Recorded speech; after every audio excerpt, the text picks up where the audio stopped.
कहानी की शुरुआत एक लड़के एंगस से होती है। उसकी मां ने उसे समुद्र में तैरने भेजा, लेकिन उसने तैरने के बजाय किनारे चुपचाप बैठना चुना। अचानक उसकी नजर पानी में आधा दबे हुए एक बड़े अंडे पर पड़ी। उसने उसे बाहर निकाला और ध्यान से देखने लगा। तभी उसकी मां एनी वहां आ गई और उसे घर चलने को कहा। एंगस ने जल्दी से अंडे को अपनी बाल्टी में छिपाया और एनी के साथ घर लौट आया। एनी नाराज थी क्योंकि एंगस ने तैरने की कोशिश तक नहीं की थी। एंगस ने कोई बहस नहीं की। जैसे ही वे घर पहुंचे, वह चुपचाप अपने पिता की वर्कशॉप में चला गया। कुछ देर बाद उसकी बहन क्रिस्टी घर लौटी और एनी से पूछा कि एंगस ने समुद्र में क्या किया। एनी ने कहा कि वह हमेशा की तरह अकेला बैठा रहा। उधर एंगस वर्कशॉप में अपने सामान रख रहा था। यह वर्कशॉप उसके पिता चार्ली की थी, जो सेना में लड़ने गए हुए थे। एंगस ने अपने पिता की तस्वीर और कैलेंडर की ओर देखा, ये सोचते हुए कि चार्ली अगली बार कब घर आएंगे। उसने अंडे को धोया और उसका बाहरी खोल उतारा तो अंदर से चमकीला नीला रंग देखकर वह हैरान रह गया। अंडा फूटने ही वाला था कि एनी ने उसे फिर बुला लिया। वह अंडे को वहीं छोड़कर अंदर चला गया। उस रात तेज बारिश शुरू हो गई। एंगस को डर हुआ कि अंडा वर्कशॉप में सुरक्षित नहीं रहेगा। वह बारिश में दौड़कर वापस गया और देखा कि अंडा पहले ही टूट चुका था। उसने अंदर झांका और एक अजीब सा जीव देखा। जब उसने हाथ बढ़ाया तो उस जीव ने झपट्टा मारा। एंगस समझ गया कि वह शायद भूखा है। वह दौड़कर खाने का सामान लाया। लौटने पर वह जीव शांत हो गया और खाने लगा। एंगस उसे प्यार से खिला ही रहा था कि एनी ने फिर बुलाया। मजबूरी में वह सोने चला गया।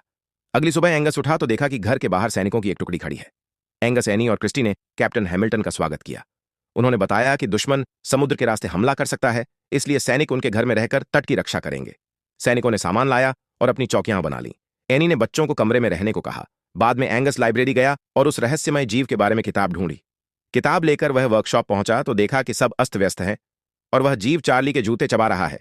एंगस समझ गया कि वह अभी भी भूखा है। वह रसोई में खाने गया, लेकिन सेना के रसोइये सार्जेंट स्ट्रंक ने उसे रोक लिया। एंगस ने विनती की, पर स्ट्रंक ने मना कर दिया। तब एंगस ने कचरा बाहर ले जाने की पेशकश की। स्ट्रंक मान गया और कचरे से बचा खुचा खाना दे दिया। एंगस ने उस जीव को खिलाया। उसने उसका नाम क्रूसो रखा। क्रूसो पानी से भरे डिब्बे में खुशी खुशी तैरने लगा। इधर कैप्टन हैमिल्टन अपने सैनिकों को लगातार अभ्यास करवा रहे थे। एंगस क्रूसो को अकेला छोड़कर चुपके से चला जाता था ताकि एनी को पता न चले। कुछ समय बाद लुइस नाम का एक आदमी शहर आया और वर्कशॉप में काम मांगा। एनी ने कहा कि पहले पूरी वर्कशॉप साफ करनी होगी। लुइस ने सफाई शुरू की और कचरे का डिब्बा बाहर ले गया जिसमें क्रूसो छिपा था। एंगस दौड़कर पहुंचा, लेकिन डिब्बा खाली था। घर के अंदर क्रूसो घुस गया। स्ट्रंक का कुत्ता चर्चिल उसके पीछे दौड़ा, लेकिन जंजीर में बंधा था। क्रूसो बाथरूम में घुस गया। क्रिस्टी चीख पड़ी। एंगस ने उसे सब समझाया और क्रिस्टी ने वादा किया कि वह एनी को नहीं बताएगी। बाद में एनी ने बताया कि चार्ली समुद्र में जहाज डूबने से मर गए थे। लुइस को बाथरूम की मरम्मत करने भेजा गया। वहां उसने क्रूसो को देखा।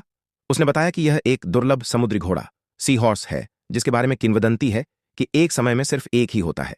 सैनिकों के खाने के दौरान क्रूसो बाहर निकल आया। चर्चिल ने उसका पीछा किया और पूरा खाना खराब हो गया। बाद में क्रूसो फव्वारे में मछलियां खाने लगा और बहुत बड़ा हो गया। लुइस और एंगस ने तय किया कि क्रूसो को समुद्र में छोड़ना होगा। भारी मन से उन्होंने उसे वापस समुद्र में छोड़ दिया। कुछ दिन बाद मछुआरों ने समुद्र में विशाल क्रूसो को देखा। सेना को खतरे का शक हुआ। अभ्यास के दौरान सैनिकों ने समुद्र में गोलियां चलाईं। क्रूसो डर गया और उग्र हो गया। रात में सैनिक उसे मारने निकले। क्रूसो ने चर्चिल को मार डाला और नाव पलट दी। गोलीबारी शुरू हो गई। एंगस दौड़कर आया, पानी में गिर गया और डूबने लगा। क्रूसो ने उसे बचाया। आखिर में एंगस क्रूसो की पीठ पर चढ़कर उसे सुरक्षित दिशा में ले गया।